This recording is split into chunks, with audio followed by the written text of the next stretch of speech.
எப்படி இருக்கு மேம் ஃபேன்ஸோட? எக்ஸைட்டிங்கா இருக்கு because you know it's 50th year and Apoorva Raagangal release ஆன அதனால I really miss Balachander sir and சோல் சார் எல்லாரையும் அவருக்கு சம்மந்தப்பட்ட எல்லாரையும் நான் எனக்கு ரொம்ப மிஸ் பண்றேன். அண்ட் அஃப்கோர்ஸ் கும்மிக்கு உலகம் ஃபுல்லா ஃபேன்ஸ் பப்ளிக் எல்லாம் காட்டுற நண்புக்கு really thank you so much.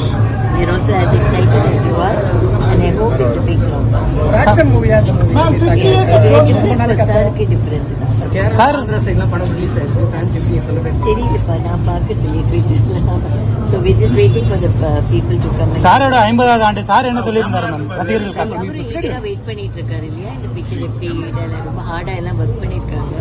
So we are waiting for every one to love it. Lokesh direction, so நீங்க என்ன சொல்ல விரும்புறீங்க? He's young and upcoming, very nice. Lokesh is a very nice director. So we wish him all the best. அவருக்கும் ரொம்ப சக்ஸஸ்ஃபுல்லாக வரணும்னு நான் pray பண்ணுறேன். ஃபேன்ஸ்க்கு என்ன சொல்றீங்க? ரொம்ப செலிப்ரேஷன் ஃபேன்ஸுக்கு நாங்கள் சொல்கிறதுக்கு ஃபேன்ஸுக்கு நாங்கள் என்ன எவ்வளோ நன்றி சொன்னாலும் பத்தாது. அந்த உலகம் ஃபுல்லாக இருக்கிற அத்தனை நல்ல உள்ளங்களுக்கும் மக்களுக்கும் ஃபேன்ஸ் அவர் கூட இத்தனை வருஷமாக ட்ராவல் பண்ண ரசிகர் மன்றங்களுக்கும் எல்லாருக்கும் என்னுடைய மனமார்ந்த நன்றி. I can't thank you enough. But உங்களோட அன்புக்கு தலைவரை. ரஜினி சார் என்ன சொன்னாங்க படம் முடிஞ்சதுக்கு அப்புறம் இந்த படம் ரிலீஸ் ஆக போகுது? அவரும் வெயிட் பண்ணிட்டு இருக்காங்க. Thank you so much.